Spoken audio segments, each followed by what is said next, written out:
Welcome to Berry Lamberts podcast. I'm Dhruva Patel, the Client Relationship Manager, and I'm joined today by Janet Rayburn, a solicitor in the Family Department. And today we're going to be talking about divorce and how we can support you through that process. So let's say we have a client that makes an inquiry and they're unhappy in their marriage and they want some advice from you. Where do we go from there? We have really very good support staff that are often the first port of call in terms of understanding exactly what it is that you're going to need. We are also involved.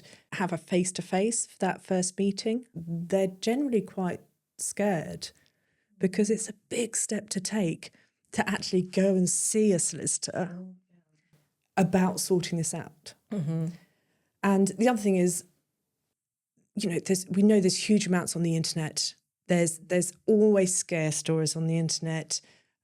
Generally, people are feeling vulnerable, as I mentioned, quite scared and just unsure about what their options are. So our first meeting will be sitting down and doing a lot of listening to what our clients are asking us. Actually, where are the topics and issues that they really need advice on? Because we might identify that they need advice on a particular area which they had no idea, but something they've said to us says to us, actually, we need to also provide advice on something else, as well as divorce. It might be sorting out the child arrangements or helping with a spouse's behaviour. But we will talk through and get from the client all the information that we need to be able to help them. The aim really for that first meeting is to give our client that overview of what's likely to happen. That you're in this situation now, let me take all the information I need, let you ask all the questions you want to ask. And by the end of the meeting, we might not have got down to the nitty-gritty of exactly how much is going to whom, but we'll have provided you with a guide pertinent to your circumstances that say, this is where we should be heading, this is where the end point is likely to be. So you'll have a plan, effectively. That's the aim. We try and agree a plan of action. And because sometimes people are coming in and they don't want to start something immediately. Sure, and there's no pressure on anyone to do that. It is entirely, we will give you the information, the advice that will enable you to decide what you want to do and when you want to do it. Yeah. It might be that you want to take steps straight away, in which case we agree quite a firm plan of action. What's going to happen now? What are the next steps? Yeah. Or it might be that, okay, you've got an idea of the overall process. You'll come back to it when you feel ready. The greatest part of your guys' fixed fees are that you spend however long it takes to get that information, and you do it as a person, as you, and that's what makes us different from other firms. So really, highlight that is that we're there for you, and it will be difficult. It's going to be really difficult. Sometimes, it can be really emotional, but we're there for you and we're going to take you through that.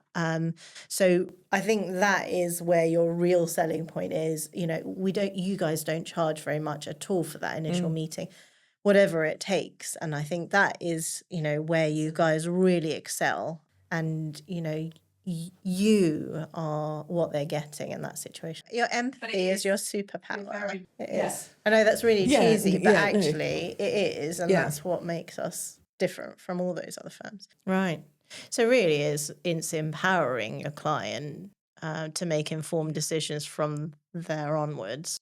And you can imagine just how many things are racing through your head when you've made that decision. We know how to apply all that information. And so it's taking all those questions that you've got and saying, this is what that means. This is what you can do about it. I guess it's really important for you as a solicitor in that situation, because you then have an idea of what your client's expectations are, and really weaving that into, any instruction that they give you, and having an end goal in sight. Absolutely. And and that is the benefit of the advice, is that it is identifying steps that you can take and where it's likely to end up. So it is, I'm hearing what you're saying, let me give you an indication of what can happen. And do you talk about costs in that meeting as well? We will. So our fixed fee meeting is what it says on the tin. We give a fixed price for that first meeting. Right, okay. In that meeting, we will learn enough generally from our client to say, okay, these are going to be the issues that, it's likely you're going to face. So now I can give you an indication of what the cost to sort this out is going to be. And it does depend on, you might have a very simple situation, you might have lots of complex factors. Yeah. So we're able to tailor the cost estimate to the particular situation. I think one thing we touched on was the topic of children and how that affects or kind of falls within the process. So what happens if you have children? If I could tell all my clients one bit of advice about their children is really, they don't need to be involved.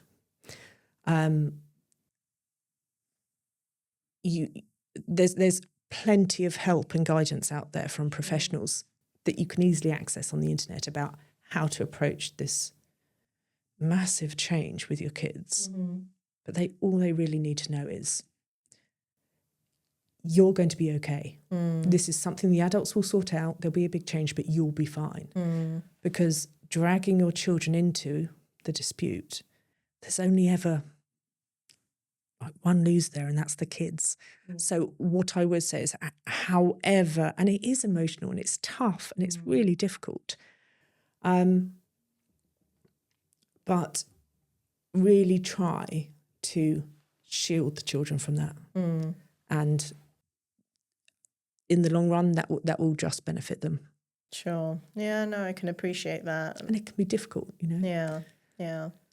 So just in broad terms then, do the courts look at whether there are children in terms of making that decision? And is there anything on the finances? Yes, that's right. Sorry, Yeah. I should have said that.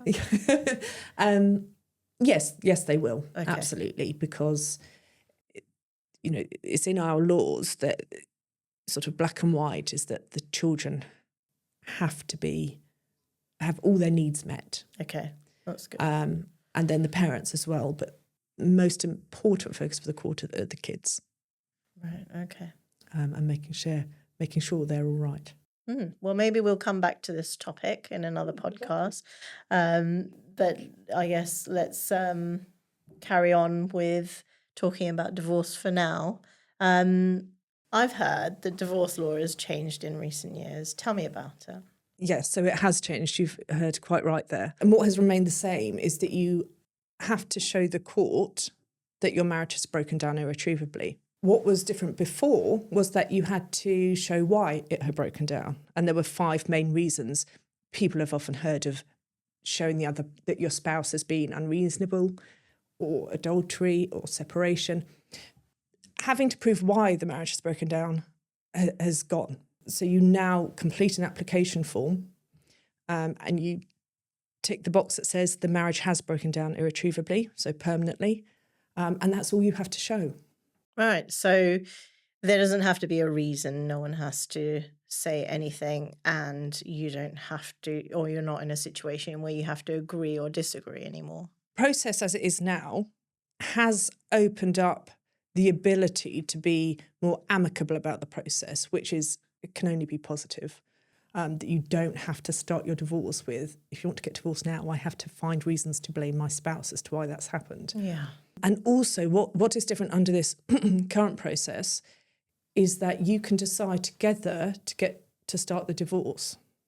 So whereas before you always had to have one person that started the divorce and one person that responded to it, you can still have that now, but you can also actually both jointly apply for the divorce. What does that mean in terms of timescales? The process has changed, which has meant that the timescales has changed. They got rid of that need to blame. So some might say they've made it slightly easier to get divorced. Right.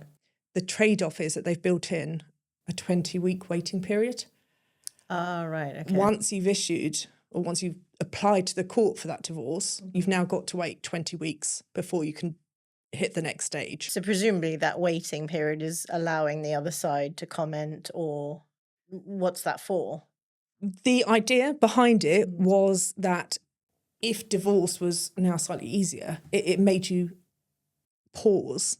It made you just stop after you've made the application, and it sort of really gave that this mandatory waiting time it would give you time to think about whether or not you wanted to go through this process. Right. So it's really stopping people making the decision on a whim and really making sure they think about it. Absolutely. So I guess people, if they're don't want to be married anymore, they don't need to be married anymore. Absolutely. Yeah. And there was the changes to the divorce process. They've been talked about for a while.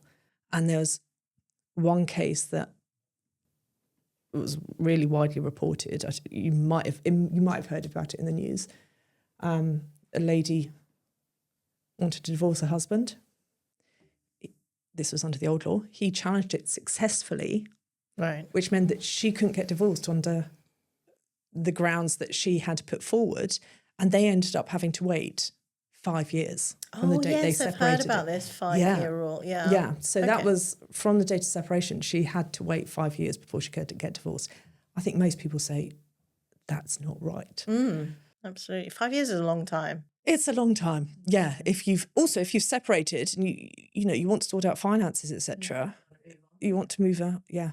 And so then how do finances fit into that? Is that dealt with separately or together? When you are wanting to get divorced, you also want to sort out the money side of it. They're entirely separate processes in that you could get divorced without sorting out the finances, but we say don't do that. Yeah. There can be negative legal or financial implications in some circumstances about getting divorced before you sorted out the finances. Right, okay. So if that's something that you were thinking of, just make sure you take advice before you take that step. So you really, in an ideal world, you want to synchronise the two. Absolutely. And make sure that they're tied into one another. So at what point would you start looking at your finances then? We start looking at it straight away. Straight away, okay. So I would advise you on the divorce, and we can get that going, and at the same time get going on sorting out the finances. Right, okay. There's no need to wait, because once an agreement's reached, or if you have to go through court, the court make an order, you have to have got to that middle stage of the divorce. Okay. That conditional order, before you can get a binding financial agreement.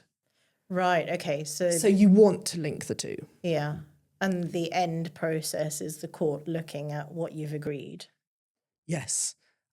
Typically, what I'd do with you is I'd take you through understanding what the finances are for both you and your spouse. I'd talk to you about how the law would treat those assets.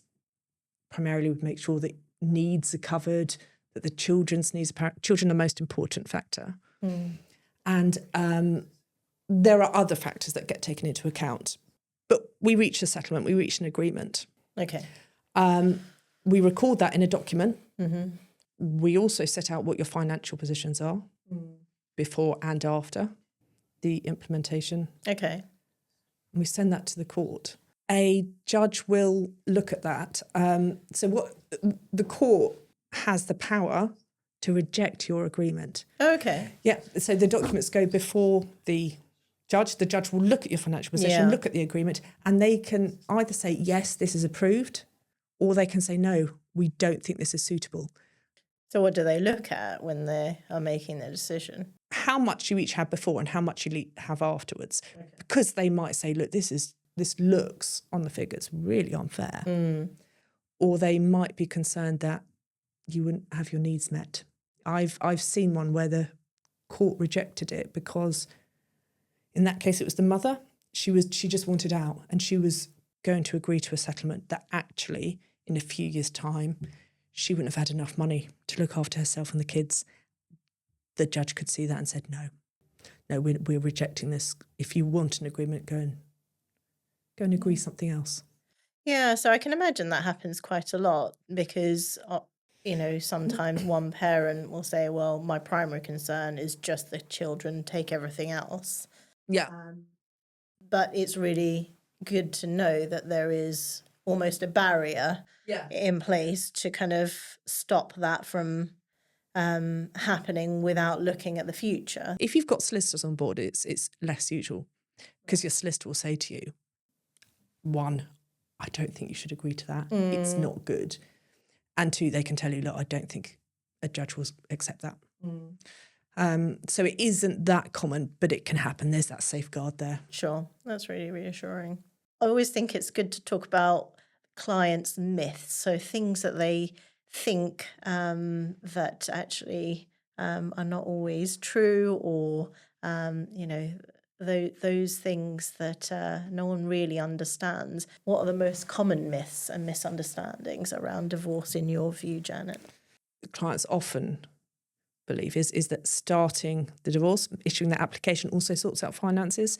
No, you have to sort of activate dealing with the finances. We just say do it at the same time. And that's a benefit of advice, because a lot of people will assume that they just need to focus on the now rather than their future. So what we do often is we will give that advice about what sort of settlement you should be looking for that suits the life that you've got. Sure, yeah. And often that means bringing in a financial advisor, because I can talk about the law, they can talk about the numbers. Of course, yes, so important. Yeah. So it's understanding how important looking at now and later is when looking at financial settlement. And that's really important to consider. Yeah. Any other myths that clients or misunderstandings? Assuming a 50-50 split of everything. Oh, yes, I can imagine that's a big one. Yeah, yes, absolutely. It is. I've spoken about needs. The focus is needs. And if that means a 50-50 split, fine. If it means something other than a 50-50 split, fine. That might be the outcome. And then there are a multitude of other factors that can impact on what a suitable split is. Okay. What about common law marriage? Does that exist, and does all of this apply to them? Common law marriage, we spoke about myths before. That's a biggie. There is no such thing. So when we're talking about common law marriage, it's when people have been living together and they've got a life together, but they're not married and they're not in a civil partnership. They're what we call cohabitees. None of what I've just spoken about applies. Right. There is a completely different set of laws and rules and guidance that, as with the children, really, really important. So I think we should sit down together and have a big old chat about that. Another podcast for another day. Yeah. So, Janet, finally, what's the most helpful piece of advice you can give someone that's going through this process? What I would say to anyone that's thinking this might be something they have to go through is get proper advice early. Firstly, it can help provide you with a bit of guidance and clarity when your mind's racing with ideas and worries. But also it can really help provide you with protection for your future, the future of any children, on a financial basis. Thank you, Janet. That has been really helpful, and I'm sure our viewers feel the same. In our next episode, we'll be covering cohabitation. Please do join us.